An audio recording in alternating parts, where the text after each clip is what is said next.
sunglasses or deer. I don't know if you ever seen them, and they're like the size of chihuahua. They're like you totally can't, you know, can't shoot those. That's reasonable. And then rodents, the hantavirus, and there was a neat, you know.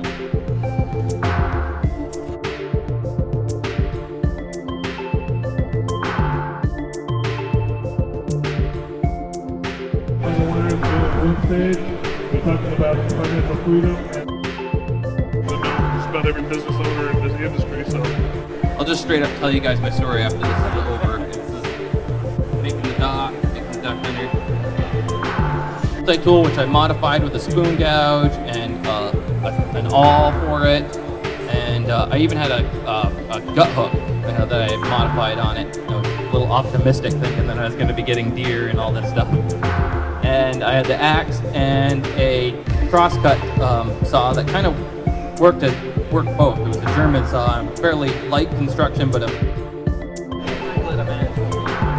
not a fake. I wasn't sure. You know, see all the YouTube videos, but did he shoot 1,000 times? He was like, one, oh, no, I'll get in the next one. Scraps and stuff I had been practicing before I went out there. I'll show you the scrap Greg showed you before we went out on the show. That was the one that I used the most. And that was just a simple stick, fished it. And so I just set that up, send that motor in out there, and it had a trailing line of the 50-pound test. And I'd come down in the morning and it'd be out there going like this, back and forth, the fish hook to it, and I'd haul his little self in and I'd pull my fish off of it. How's it going, everybody? This is Jonathan. I'm here with Zach Fowler from season 3 of Alone.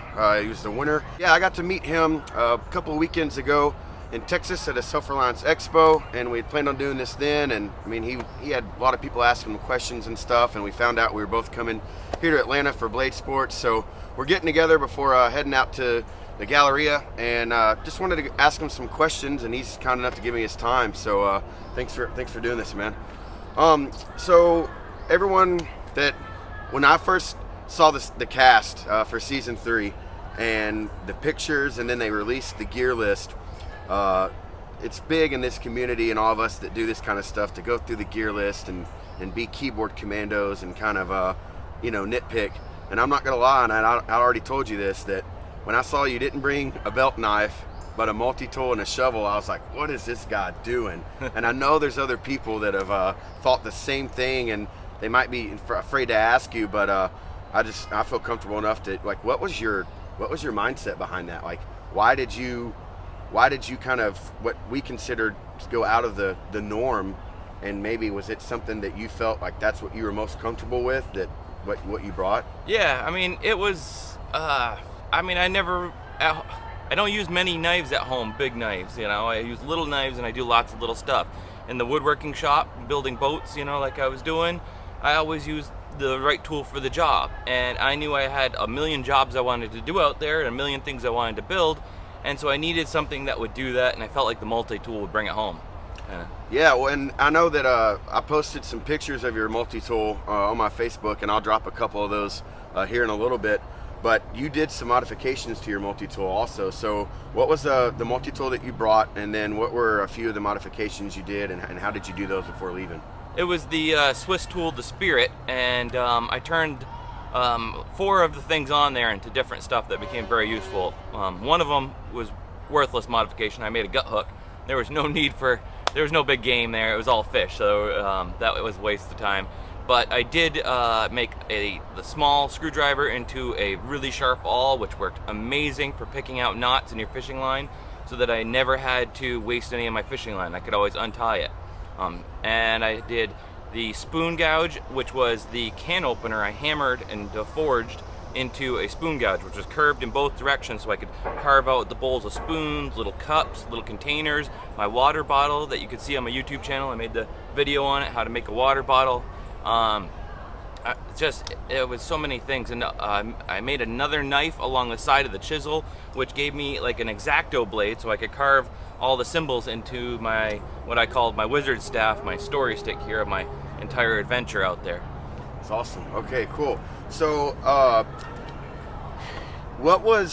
I've talked to you about this also, but you were very successful in catching fish. Yeah. And you had mentioned to me that having your shovel was a big reason why, and then the way that you ran your lines and the way that the system that you had. So what was some of the details and the ins and outs that you did to be so successful at catching that many fish? Out there I had like a little thing for it, like a little motivational speech. It was consistent, persistent effort. And because I had the shovel, every day I would dig my grubs and worms 3 times a day, or 2 times a day, bait my hooks 2 times a day, and set some aside so if the ground ever froze, I would still have bait for fishing with. And if I got down there and I had gills, I would be able to, off of the other fish, I'd be able to fish with those until I needed the worms and grubs again. So I had a storage of those in a bin that I had made out of wood, burned out a bowl and with soil so they wouldn't go bad. And it was just continually keeping all of my hooks baited. A lot of the others, you see them would go on shows like this, and we had 25 hooks. One of mine was a sewing needle. That was my little hack. But the rest of the time, I had all 25 hooks always fishing for me, always baited, always on different types of fish traps, trying something new. And I think that's what meant I was able to catch 63 fish because of that, you know? Yeah. Which was like more than twice as many as a lot of the others, you know? And were there points that you were using your shovel to dig down pretty deep to find your grubs? And like as it got colder, did you notice that they moved deeper and that you they didn't actually. It was Wow. like, cause it was the weirdest thing. Like they would hide in that top layer, you know? If it was really frozen, they'd be just underneath that, but they'd come right back up because Patagonia was weird like that. It kept freezing and then thawing and freezing and thawing. So it wasn't a problem. And a lot of the times I found them just by happenstance because I was digging all kinds of stuff all the time. I had to dig 150 steps to get over that 8 stories to where I decided to build my shelter because I didn't want to, when it turned snow and icy, to like slide off the hillside, you know? So I'd find worms and grubs there, and then I dug traps, and so whenever I dug a trap, I'd have my little worm box with me, and I'd be able to collect all the grubs and worms I caught from doing that. So it was like, you know, just like at home when we lived out in the woods, we try to purpose. Everything has a multiple purpose. So by digging a fire pit, I got grubs and worms, and I had a deep dug into the ground fire pit, you know? So that shovel ended up being very, very useful for you. Yeah, and it cut the bamboo out there that I was able to build my shelter with like a champ. Man, I couldn't have done it with that. If I had an axe and just the axe, it would have never, there's no way, you know? It would take me forever. All right, so now that we're kind of talking about tools, you told me how you kept your tools sharp and how you kept them honed, and I'd never heard it, and I've never done this method before. So go into some detail about how you kept your tools sharp and kept your shovel sharp to use it for the bamboo. Yeah, I picked the multi-tool because I'd be able to sharpen my tools with them. But more than that, it's like, how do you sharpen a multi-tool with the file and the sharpening stuff is attached to the tool, so I could use that to sharpen my shovel, and I made a jig so I could that would clamp my saw, so I could use the file to sharpen my saw.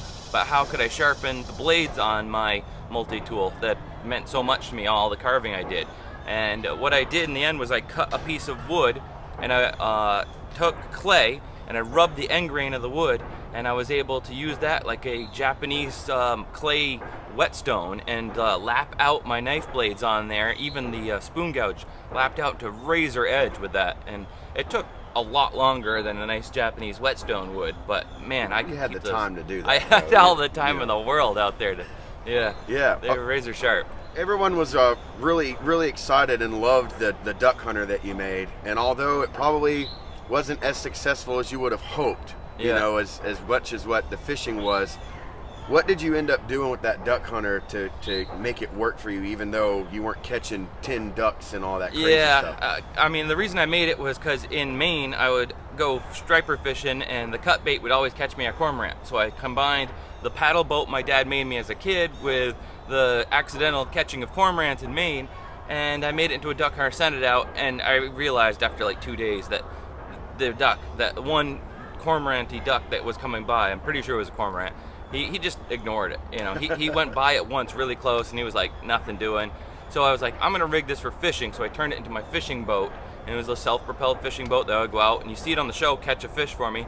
I was surprised because it was upside down that first day, because the mast was up tall enough the fish was ever to tip the boat over. So after that, I ran the line down through the deck, and it went through many modifications, mostly though because it would be like, it was something fun to do. So I modified it from a paddle wheel to a propeller at the end, and it would motor out with a bamboo propeller and a shaft, and it was the neatest thing, and it was just fun to do, and it caught me more fish than most of my other lines because for the amount of time that it was out there. There was a lot of stormy days where it would always blow back in, but it worked really good.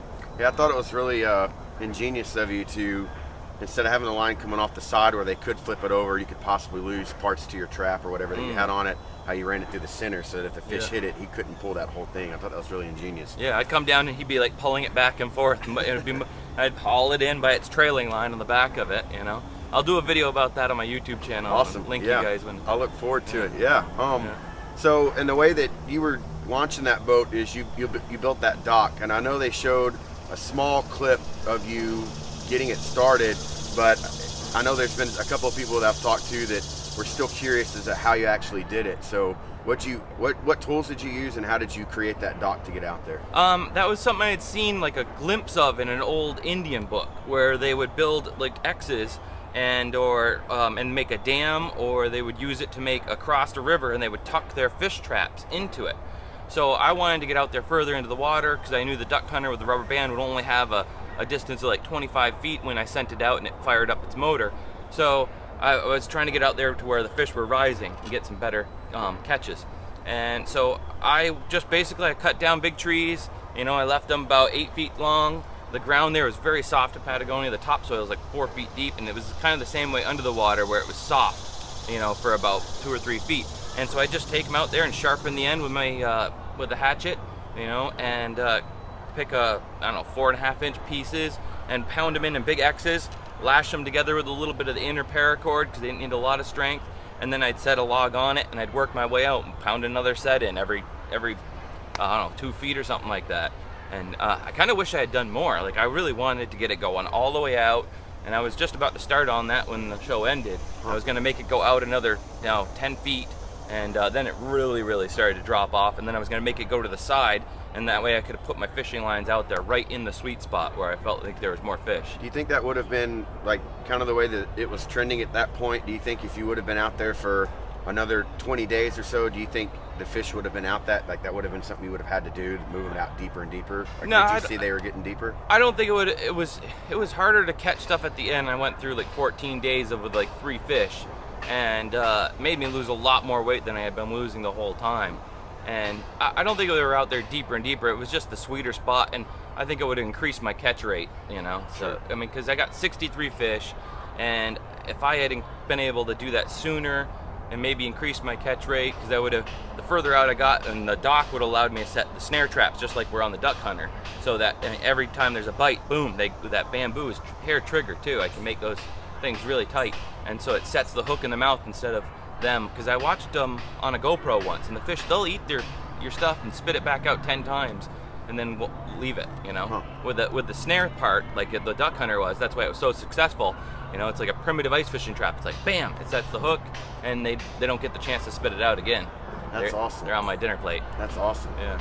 So the shelter that you built, what was your logic behind that? Why did obviously the location was a big thing, and that's why you needed to go up the mountain and carve the steps to get up there, but why that specific shelter? It was at home we built hurdle-waddle fencing, and you know, you drive the stakes in and you weave the branches in between, and we use those for our compost, for our garden beds, you know, building little structures. And so I thought I'd do the same thing and I make it double thick, and then I'd be able to stuff all the debris that I stripped off the bamboo or leaves on the ground, and that would make my walls insulated. And if I had a nice bomb-proof shelter that was, you know, solid, and I attached it to that big tree, that was the bigger part of the whole thing. No matter what I did, I wanted to attach it to the side of a giant rock or a hillside or something, because as thermal mass-wise, that tree that was, you know, it was like that tall at the back of my shelter, and you don't see it much in the video, the show, but that was like a giant thermal mass, and it was frozen when I built my shelter. But after like 2 days in there, it was warmed up, and so in the morning I'd still be warm to the touch, you know. And with banking my fire so it never went out, and the radiating heat out all night long, but never having to feed it, and that thing absorbing the thermal energy, I was able to be up in my jammies in the morning, and you know, and goofing around, and you know, pretending to do yoga in front of the camera like you see me on the show, and You know, I was comfortable, and I knew that being comfortable to some degree was going to be one of the things that made it easier to stay longer, for sure. Yeah.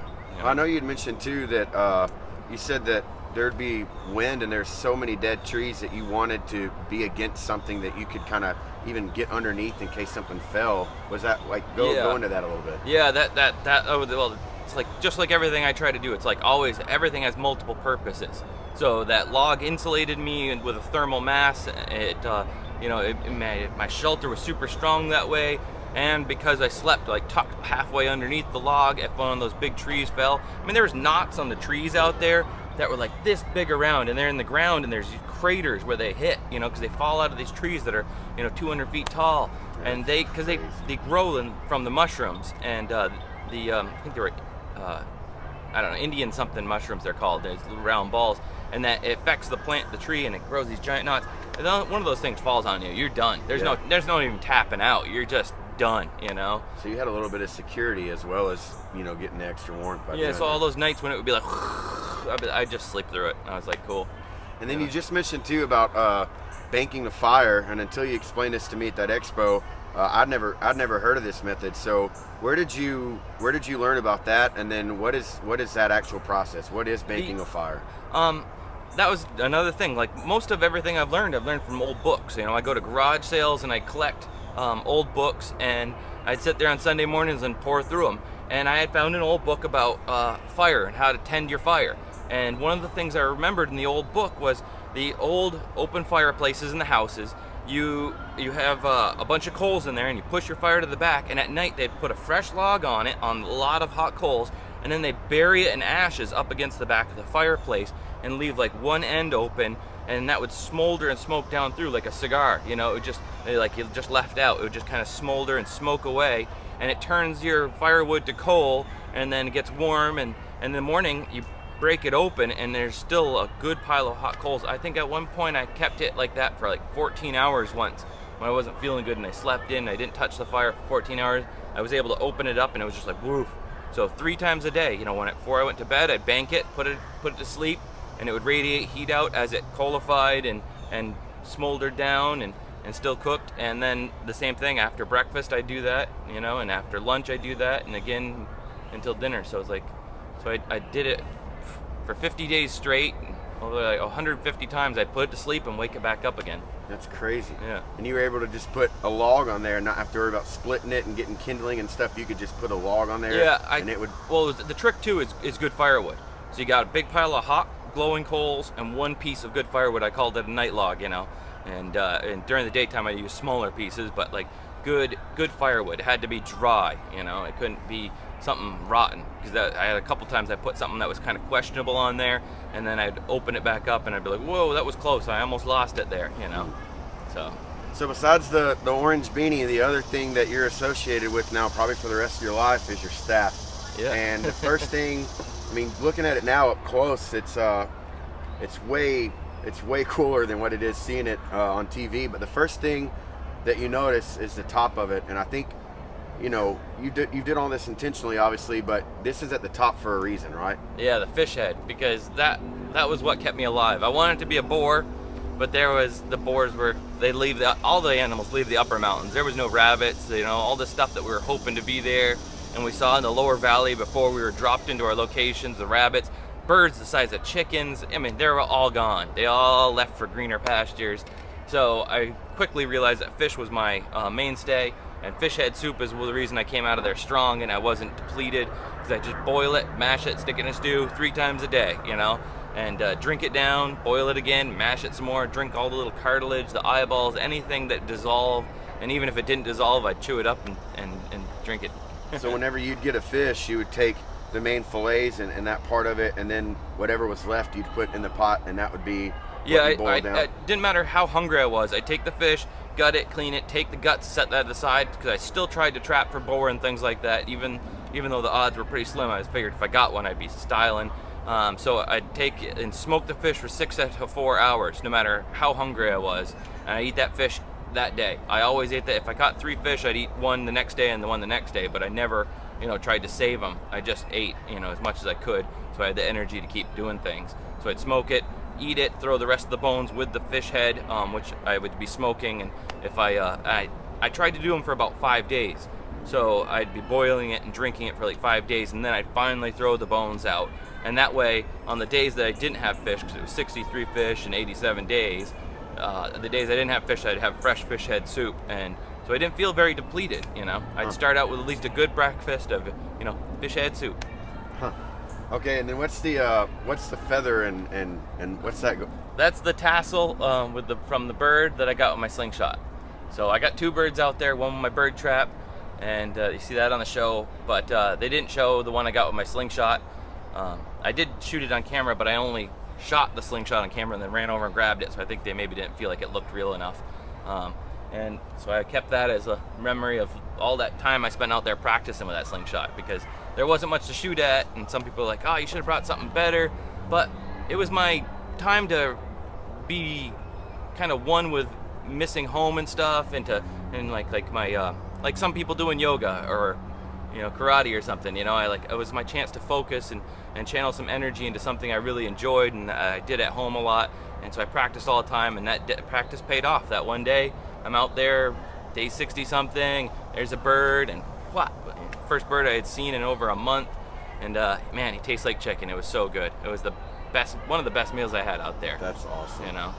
Well, I mean, we could spend hours going through all the different symbols and stuff, and I'll get some close-up footage of just what I can of it, but there's a few things on here I thought were really cool.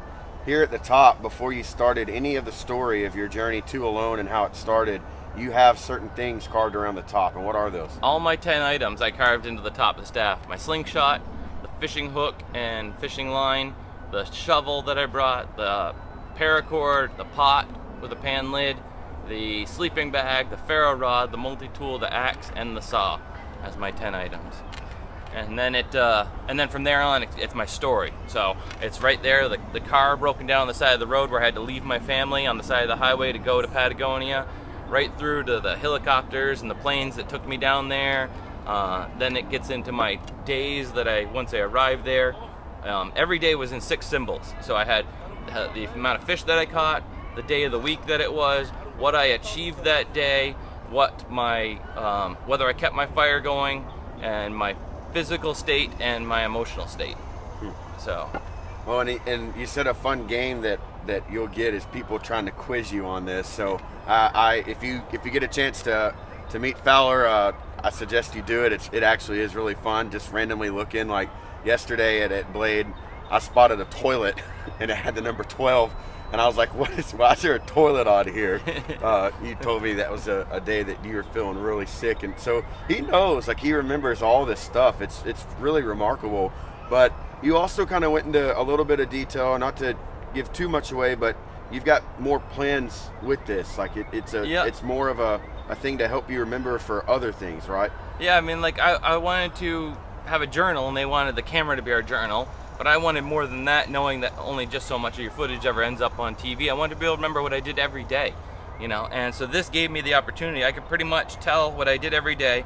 So when it comes to writing a book someday, which is something I want to start on soon after all this adventuring's over with the expos and stuff, I'm going to try and write a book, and I'll use this so I can remember pretty much everything. You know, the Boy Scouts love to quiz me on it. They like that. Hey, what'd you do on day 48? And I'm like, oh, that's the day it snowed for the first time, and I did some good firewood, and I fixed my boot. You know, and so it's fun.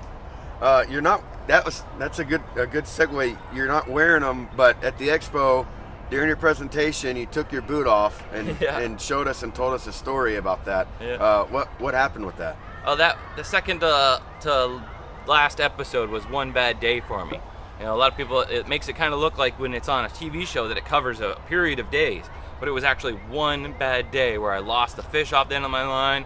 I swore on public TV for the first time, but they bleeped it out. You know, I threw a bit of a temper tantrum, and I apologized in the end, but it actually got worse after what you see on TV. And I got back to my shelter, and I burnt the insert of my boot up in the fire.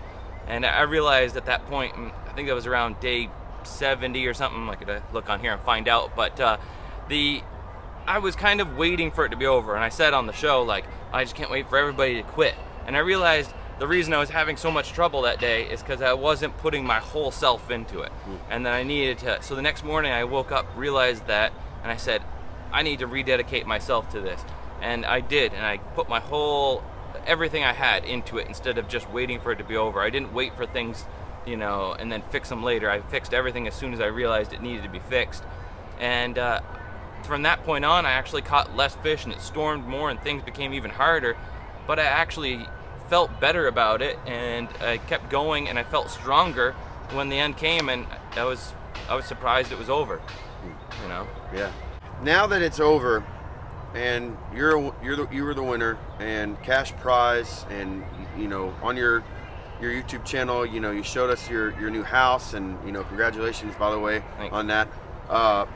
There's expos, there's people that are here and wanting to interview and talk to you and all this stuff, but what has stuck with you? Like what has changed in your life now that you've been back that isn't glamorous, that isn't good? Like did doing this, you know, mentally, is it still something that you're fighting? Like, I'm not there anymore. Like you know, what did it do anything, not damaging to you, but did it do anything permanent to you, even your body? Like, is it still? Well, my body wise, I'm actually doing better, you know. That, like, I was really pudgy before I went out there, and I lost all that weight. And so the thing I struggled with the most after coming back was actually not wanting to regain the weight. And I studied about why, you know, I lost that weight, and it turns out we go into like a ketogenic state, and your body starts burning sugars, it starts burning the fats for energy, and that's why after day 12, feeling so sick out there, all of a sudden I started gaining energy and gaining strength, and I was like, I've never felt so good in my whole life. And then I came back and I started feeling a little sick about eating carbs again. My stomach was all messed up, and I was like, I felt better out there, and it was frustrating. So I studied about the ketogenic stuff. I found out that was the reason why, and so we started doing a ketogenic diet, and it, you know, it's been so beneficial. Like, I have so much more energy. Mentally, I feel like my mental acuity is like, you know, and I have dyslexia, and it's actually almost burnt that away when I'm doing the diet fully. Since we bought the house, we've been slacking, and we bought pizza a bunch, and I'm kind of out of whack right now. And I started to gain weight back again, and I think that's been my only frustration out of all of this. Has been like, it's been a bit of like, you know, fear of gaining weight again, you know, and stuff. It's a little bit of a struggle. It's like, you know, I almost get I drive the wife a little nuts, you know, with working out so much and doing all this stuff, because I don't want to go back to being cumbersome, you know. I feel very fleet of foot when I've been light, and I've been running since I've been home, and that's been my biggest struggle is the mental struggle of not wanting to be overweight again, because I didn't even realize how overweight I was until I lost all that weight, and I was like, and now I enjoy being active and studying about this diet and things like that and how all that works. I realized that my body doesn't like carbs, you know. If I go back to permanently eating carbs in the way I used to eat carbs, you know, like as a mainstay of my diet, 50% of my every meal, you know, and sugars, I'm just gonna end up, you know, roly-poly again, you know. Yeah, and that's something I've got a few subscribers, and like when I did my kayak video, I did a specific video on the food that I was bringing for a 95-mile kayak trip, and it was all, you know, non-refrigerated, keto-friendly stuff, because I've been doing a keto diet since February, and like you said, I mean, it's tremendous. It's there's so many benefits to it, and I just thought it was crazy that, you know, when I watched your season, and even, you know, season 2 and season 1, I didn't know anything about ketogenic diet, but now that I do know, and I've gone back and I've watched, you know, episodes here and there, it is crazy, because most everybody is forced into a ketosis state, and for some people it's harder than others, but everyone always kind of says, like even my buddy Larry, you know, it's like your brain just turns on, and you sleep so well, you have vivid dreams, or you're able to just zone in and get stuff done and not be distracted, and it's crazy. You ended up coming back with something because of a loan that's changed, you know, even how now that you're at home, the ketogenic diet and what it's done for you, you know? Yeah. And it's like bringing like chocolate and things like that when you're going hiking and things that, you know, sugars and stuff like that, they're not going to help you, you know. But like sticking with the fats, you know, the 60% fat like the diet requires kind of thing like that, man, the energy burst that you have from that, and the long-term energy. Yeah. Like if you need to, you can go 2 or 3 days. You know, that's how I was out there. Is go like 2 days on just a little bit of a soup broth of a fish head, and still feel fully energized and do all the firewood I needed for the day, all the firewood I needed for 2 more extra days, just so in case something happened to me, and have all that energy on just almost nothing. You You're know, burning that body fat. because I'm burning my body Yeah. fat, and you're burning your muscle too. You know, but it's like it sustains you, and man, the mental acuity factor is cool. You know, and yeah. Well, and not to drag this out any longer. I know we gotta get going. But last question, and I'm gonna ask everybody this that I get a chance to talk to from the show. Last question I have is, would you do it again? Oh heck yeah, I do it again in a heartbeat. Yeah, but for now I'm doing YouTube, so you can see me probably the link below, right? Yeah. Fowler's Makery and Mischief on YouTube. We're doing the vlog, and we'll be doing a reenactment of all I did out there on alone, but like in Maine with Maine resources, up in the woods and stuff like that. Yeah, we'll definitely put a link down below. Thank you guys for watching. Remember to get outside and enjoy the woods. Thanks, man. Yeah.